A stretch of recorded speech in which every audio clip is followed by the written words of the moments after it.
जी बेटा, imaginative assess पे हम थे कि आपने खुद को इमेजिन करना है कि आपको फलां रोल दिया गया है।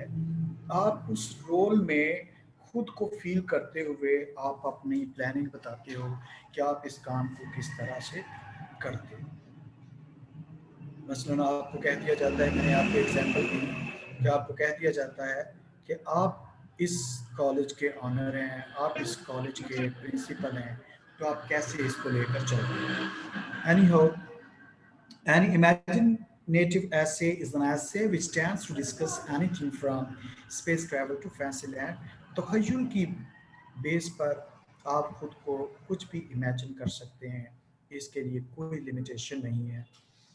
कैसे आप इमेजिनेटिव ऐसे लिख, सबसे पहले हाइटेंड सेंस ऑफ इमेजिनेशन, ऐसी स्टेटमेंट दें, ऐसा थीसिस दें, थीसिस स्टेटमेंट जो वाकई highly heightened sense of imagination पे बेस करती हो, आपकी बहुत अच्छी सोच को जो है अप्रोच करती हो।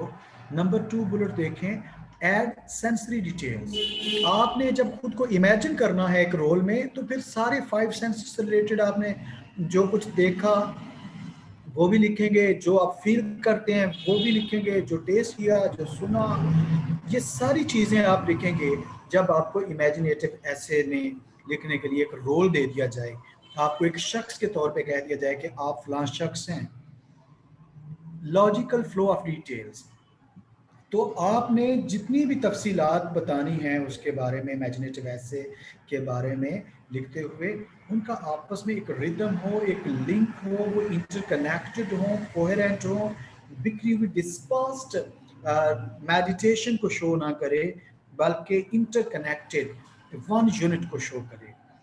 इसका नंबर 4 बुलेट देखिए, क्लियर करेक्टराइजेशन।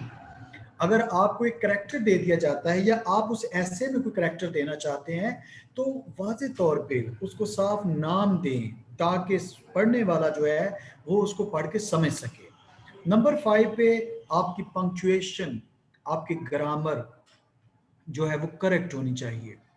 ये मैं लिख देता हूँ साथ में ग्रामर भी। तो ग्रामर आपकी जो है वो करेक्ट होनी चाहिए। Use of formal language is not mandatory, सिर्फ इमेजिनेटिव ऐसे के लिए है कि आपको इनफॉर्मल लैंग्वेज लिखने की भी इजाज़त होती है। बाकी तमाम एसेस में आपको फॉर्मल लैंग्वेज लिखने की के लिए कहा जाता है। ये एक एग्जाम्पल है कि आप एक करोड़पति इंसान हो। अगर आप एक करोड़पति इंसान हो, इफ आई वर मिलियनेयर, अगर मैं करोड़पति इंसान होता, आपने जब खुद को ये इमेजिन करना है, तो आपने बात कैसे शुरू करनी है। ये जरा पहला पैराग्राफ इंट्रोडक्शन का इसका देखें।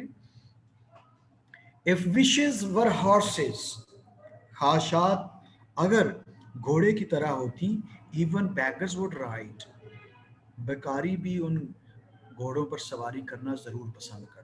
But sometimes dream do come true, बाज़ ख्वाब सच्चे हो जाते हैं। I live in a country in which more than half of the population is below the poverty line. मैं उस मुल्क में रह रहा हूँ जहाँ पर ज्यादातर आबादी, हाफ से ज्यादा आबादी जो है वो गुर्बत की लाइन से भी नीचे रह रही है। And don't know whether they will be able to afford the next meal, उन्हें ये भी नहीं पता होता कि वो अगला खाना कहाँ से खाएंगे। तो ये यहाँ पर देखें कि आपका इंट्रोडक्शन जो है वो एक बड़ी अच्छी स्टेटमेंट के साथ हो। थीसिस स्टेटमेंट इसका देखें नंबर 2 पे, but there is no check on one's fancy, तखय्युल पर कोई लिमिटेशन नहीं। I wish I were a millionaire, काश के मैं करोड़पति होता। इससे पीछे बेस उसने कैसी बनाई कि मुल्क कैसा है, वहां पर रहते हुए मैं करोड़पति होता तो मैं क्या करता।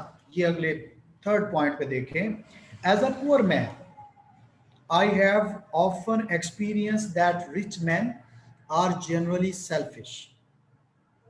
पुअर मैन के तौर पे ये एक्सपीरियंस किया कि रिच मैन जो हैं वो मोस्टली सेल्फिश होते हैं।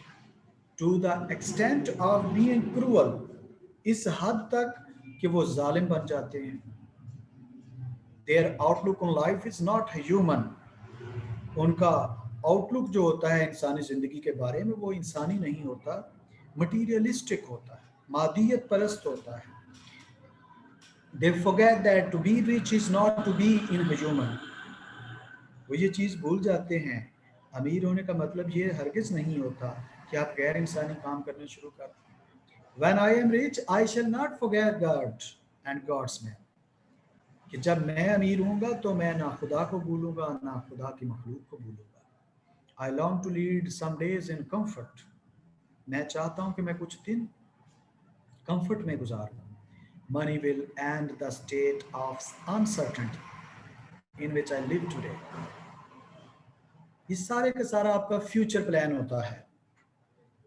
जैसे आप कहते हो ना my aim in life, my aim in life जो है वो आपका इमेजिनेटिव ऐसे होता है, उसको आप रिफ्लेक्टिव बनाते हो जब आप रीजंस बताते हो। जब आप सिर्फ फ्यूचर प्लान आप एक इमेजिन कर लेते हो कि मेरा पर्पस है कि मैं करोड़पति इंसान बनूं, मैं करोड़पति इंसान बन के ये करूंगा वो करूंगा ऐसे करूंगा वैसे करूंगा, इमेजिनेटिव ऐसे है।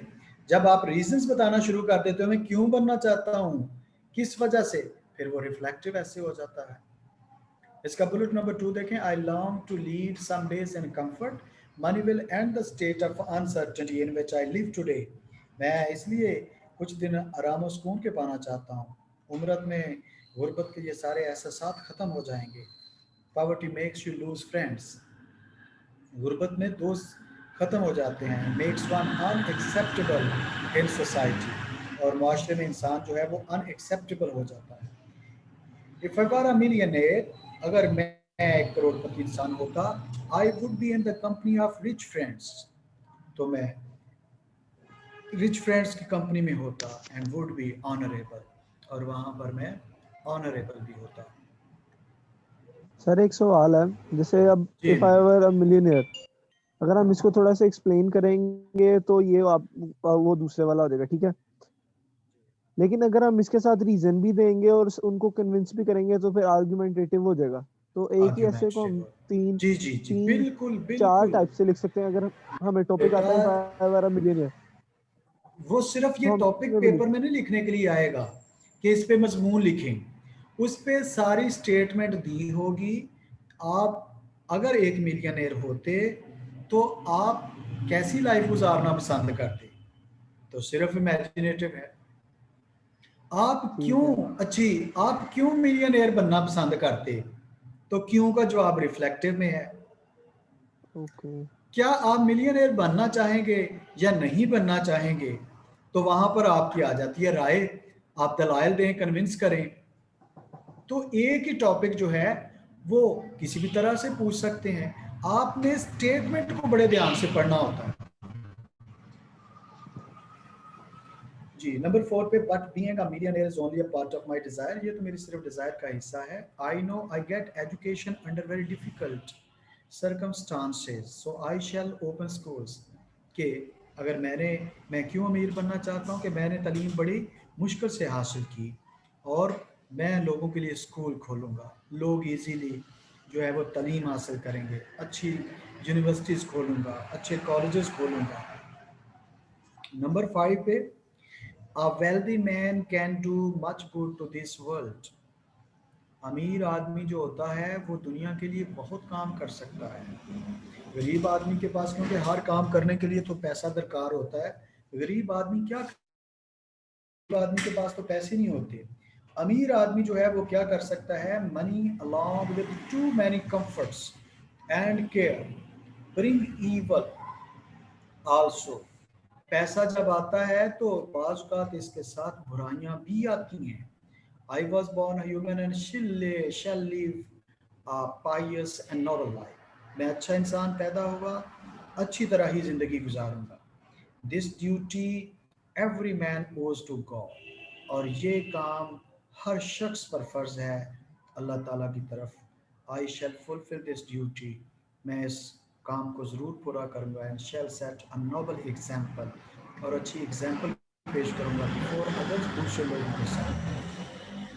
and will be a brilliant light for misguided millionaire, और जो मिसगाइडेड गलत किस्म के करोड़पति लोग हैं उनके लिए एक एग्जाम्पल होऊंगा, उन लोगों के लिए एक मशले राह हूँगा। I would be very much, I would very much wish to encourage social service in the country। तो मैं करोड़पति होऊंगा तो लोगों के लिए फलाह व बहबूद के लिए काम करूंगा, लोगों की तालीम के लिए काम करूंगा, अच्छाई के लिए काम करूंगा, स्कूल कॉलेज यूनिवर्सिटीज खोलूंगा। ये सारे का सारा इमेजिनेटिव है कि मैं ये करूंगा, मैं वो करूंगा, मैं ऐसे करूंगा, मैं वैसे करूंगा। तो आपका ऐसे बड़ा इजीली कंप्लीट हो जाता है। सर जैसे जैसे हुकूमत कहती है मैं आऊंगी तो ये करूंगी, मैं ये जी करूंगी, वो जी जी करूंगी। जी जी, वो लोगों को बेवकूफ़ बना के इमेजिनेटिव सारे ख्याली पुलाव होते हैं। ये ऐसे लिखना बहुत आसान होता है। आप जिधर को मर्जी लिखते चले जाएं कि मैं ये करूंगा, मैं वो करूंगा, मैं ऐसे रहूंगा, मैं वैसे रहूंगा, तो आप लिख सकते हैं easily. I am a noble hearted and simple person and wish to remain the same if I become a millionaire। अगर मैं मिलियनेयर बनता हूं तो मैं नोबल था और नोबल ही रहूंगा। आप जो मर्जी कहते जाएं। इमेजिनेटिव ऐसे में आपको कौन सा किसी ने पूछना है, आपको आज़ादी दी जाती है कि आप बताएं। तला खान बेटा, आपको ये आदत है ये लाइनें लगाने की?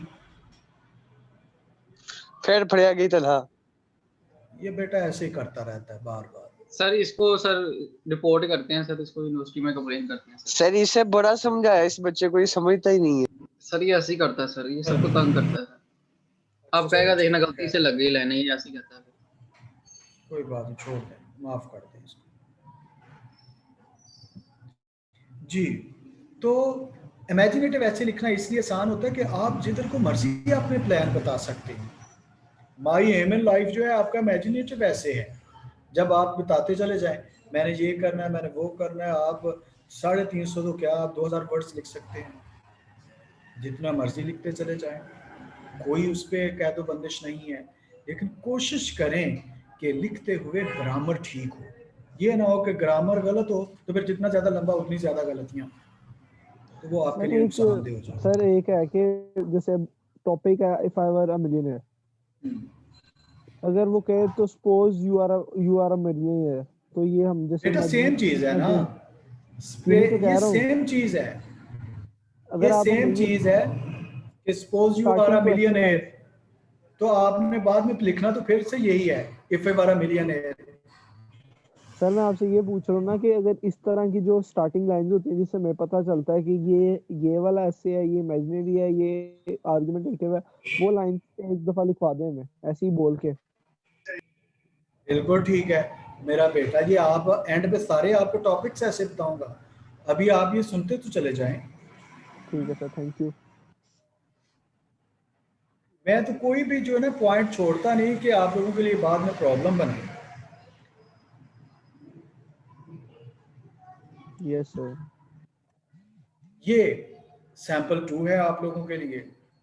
अब आप लोगों से पूछा जाए कि अगर आप इसी कॉलेज के प्रिंसिपल होते तो आप क्या करते?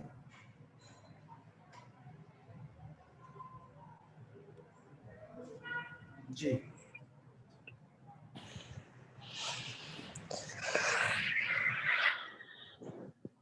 सही हाँ जी है बेटा, सारा कॉल।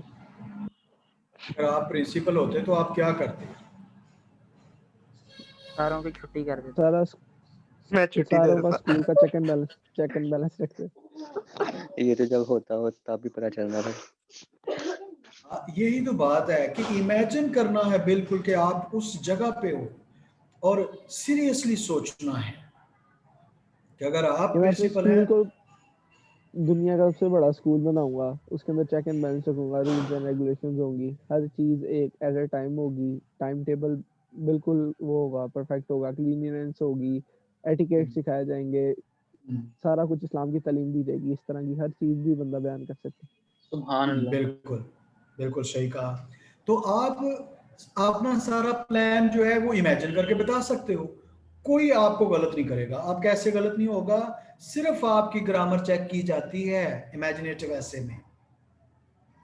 आपके व्यूज को किसी भी ऐसे में गलत नहीं कहा जाता क्योंकि वो आपके अपने पर्सनल व्यूज हैं, आप कुछ भी कह सकते हो। बस एक्सपोजिटरी ऐसे लिखने से ग्रेज करें कि उसमें एक्सप्लेन करना होता है आपने, उसमें आप बोंगी मारेंगे तो वो गलत हो जाएगा। इमेजिनेटिव ऐसे में आपको कुछ नहीं कहेगा। तो ये ज़रा ऐसे देखें आपने जैसे कहा कि मैं ये करता वो करता, चेंजेस क्या आती? If I were the principal of my school, college, institution, I would bring about many changes in the system of running the school. Most of the ways, rules, regulation have become outdated and need changes. We have a load of work for the students and hardly do they find time to play. सख्ती सख्ती और सिर्फ सख्ती नहीं कि उनको खेलने के लिए टाइम भी, उनको फंक्शंस के लिए टाइम भी, उनका सिलेबस इस तरह का डिज़ाइन करें कि वो पढ़ें भी और खेल कूद भी कर सकें। दोनों तरह की चीज़ें बैलेंस लेके चलना। कोई भी बात जब भी करें कोशिश करें कि वो एक बैलेंस्ड स्टेटमेंट हो, मुतवाज़न। नंबर 2 बुलेट देखें, the school starts with the morning assembly. I would change the regular pattern in which it is conducted. Assembly होती है तो उसके पैटर्न को चेंज किया जाता है। क्या चेंज किया जाता? स्टूडेंट्स को कहा जाता कि आप भी आएँ, अपने एक्सपीरियंसेस शेयर करें। ये इस पूरे पैरा में लिखा है, अपने एक्सपीरियंसेस शेयर करें। जब वो स्टूडेंट्स आकर एक्सपीरियंस शेयर करते तो उसी से बच्चों को सिखाया जाता है, बच्चों को गाइड किया जाता है। नंबर 3, स्टूडेंट्स और टीचर्स जो है वो उस वक्त जो है इजी फील करते हैं जब बच्चे फ्रेश होकर पढ़ते चले जाएं। अगर आप सारे के सारे सब्जेक्ट्स जो हैं टफ वाले पहले रख दें 2-3 लेक्चर्स में, वो फ्रेश माइंड से बच्चे पहले 3 लेक्चर तो पढ़ लेंगे, लेकिन बाद में बच्चे जो हैं वो बोर हो जाएंगे, वो पढ़ेंगे नहीं। तो एक लेक्चर टफ सब्जेक्ट, एक लेक्चर इजी, एक टफ एक इजी, बैलेंस लेके चलें ताकि बच्चे फ्रेश भी रहें, एंड तक पढ़ते भी रहें। इसका सेकंड बुलेट देखें कि I would encourage a lot of sports and extracurricular activities.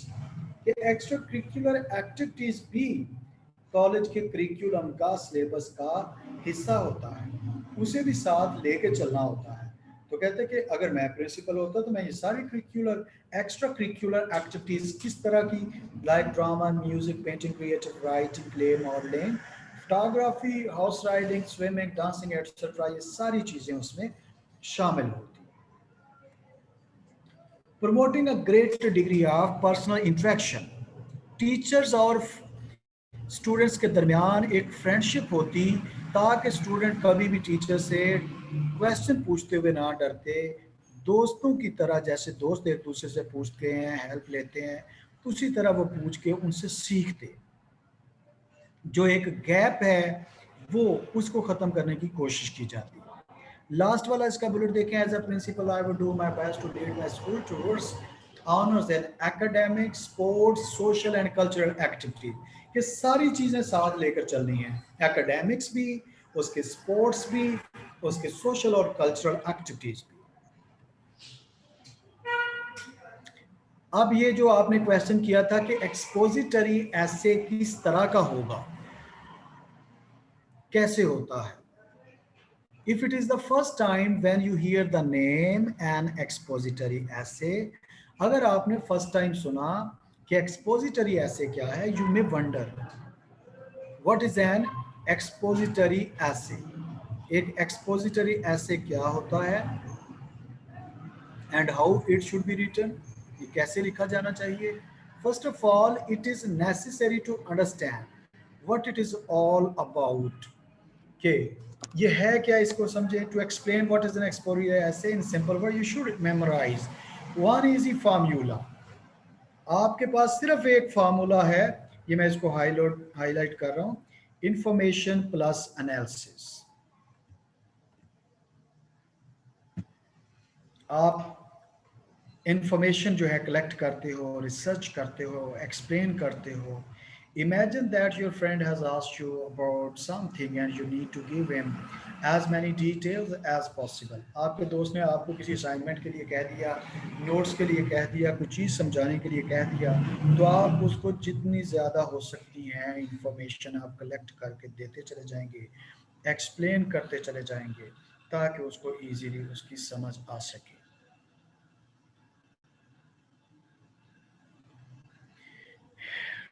Expository essay is an essay that required to examine. आप एक स्पेसिफिक टॉपिक लेते हो, उसको एग्जामिन करते हो, उसका एनालिसिस करते हो, फिर उसको एक्सप्लेन करने के लिए। रिफ्लेक्टिव ऐसे में ये होता है कि आप एनालिसिस एंड पे देते हो। एक्सपोजिटरी ऐसे में ये होता है कि आप एनालिसिस शुरू में करते हो, आप एनालिसिस करके बाद में एक्सप्लेनेशन देते चले जाते हो, एक्सप्लेन करते जाते हो। And give argument, it involve a presentation of the main thought in a clear manner. आपने मेन थॉट जो है उसको क्लियरली एक्सप्लेन करना होता है, उसकी वजाहत करनी होती है, ताकि सुनने वाला, पढ़ने वाला उसको इजीली समझ सके। एक्सपोजिटरी ऐसे के टॉपिक्स कैसे होंगे? Explain how you like spending free time. आप फ्री टाइम कैसे स्पेंड करेंगे और क्यों उस तरह से करेंगे, क्या और क्यों, क्या और क्यों। रिफ्लेक्टिव ऐसे में भी था कि आप सोचते हो क्या और क्यों, और एक्सपोजिटरी में भी आप कहते हो क्या और क्यों, रीजंस देते हो। और इसके अलावा इसमें पॉजिटिव सिंपल टॉपिक्स भी होते हैं, जैसे give instruction how to ride a bicycle, bicycle कैसे राइड करनी चाहिए और क्यों। आप अपने व्यूज देते हो, एक्सप्लेन करते हो। एनालिसिस आप शुरू में आप कह देते हो कि बाईसाइकिल जो है वो एक हमवार रोड पे करनी चाहिए, आपने शुरू में अपना डिसीजन दे दिया। उसके बाद आप उसका एनालिसिस करके आप उसकी रीजन सारी जो है वो एक्सप्लेन करते हो। एनालिसिस शुरू में और बाद में सारी reflection. Whom would you like to look after and why. आप जिंदगी में किसे लुक आफ्टर करना चाहेंगे और क्यों करना चाहेंगे। How to memorise new English words, English के नए वर्ड्स जो हैं उनको आप कैसे लर्न करोगे। How do you feel when you get bad grades, जब आप किसी पेपर में बुरे नंबर लेते हो तो कैसा फील करते हो। जी बेटा, अब आप लोगों को क्वेश्चन किसी भी टॉपिक के बारे में आप लोग पूछते चाहें। सर ये लास्ट वाला आपने पूछा how do you feel when you get bad grades, ठीक है, इसके अंदर तो बस हमारी फीलिंग पूछी गई है, तो नहीं पूछा क्यों बैड ग्रेड्स आए, क्यों आपने ऐसा फील कहीं किया। पर भी वो, अब आप इससे ऊपर वाले भी दो टॉपिक देख लें, कहीं पर भी वाई नहीं लिखा। तो यही तो मसला। यही चीज, अगर सिर्फ सिंपल स्टेटमेंट आएगी उसमें वाई लिखा होगा। जैसे आपने इस टॉपिक का कहा ना, लास्ट वाले का सिर्फ फीलिंग्स पूछे हैं, तो आप सिर्फ रिफ्लेक्टिव ऐसे लिखते चले जाएंगे। जब उन्होंने वाई लिख दिया होगा एनालिसिस शुरू में और रिफ्लेक्टिव ऐसे की तरह एक्सप्लेनेशन बाद में, तो आप इसको अपनी ये जगह पे राइट हैं। How do you feel when you get, तो इसको हम रिफ्लेक्टिव में लिख दें सारा। जी जी, रिफ्लेक्टिव में सारा आ जाएगा अगर वाई नहीं कहते।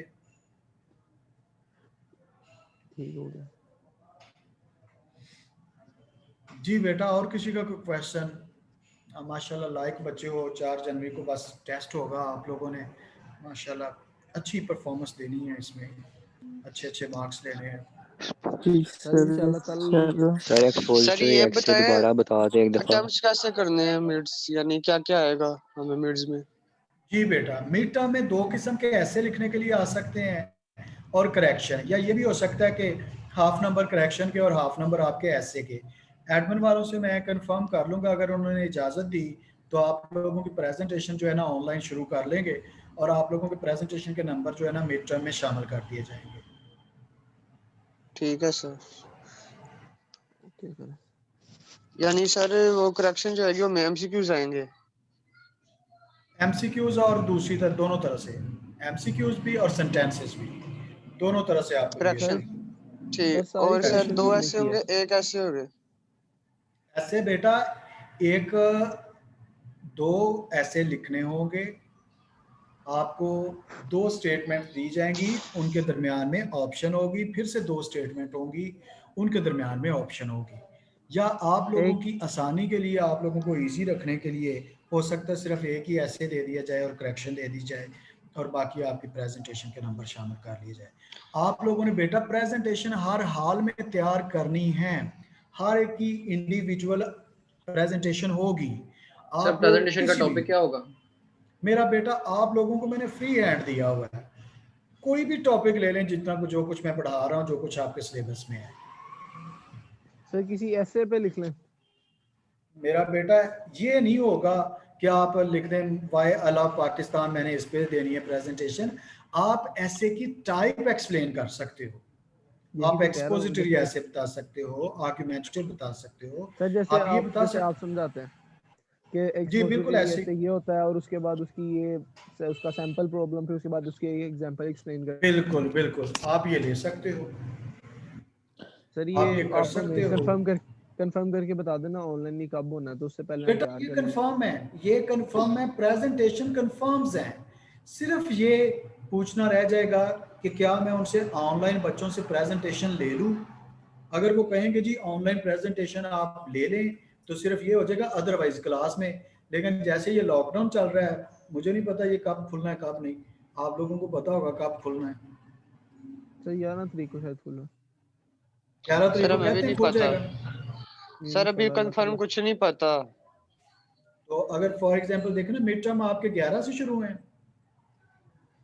सर कोई कहता 5 कि से 4 से। है, वो कह रहे हैं 5 को स्टार्ट होंगे और फिर वो 11 को हम यूनिवर्सिटी आ जाएंगे। अभी मैडम ने पिछले लेक्चर में कहा अगले वीक में आपको छुट्टियां हो जाएंगी, उसके बाद आपके मिड है।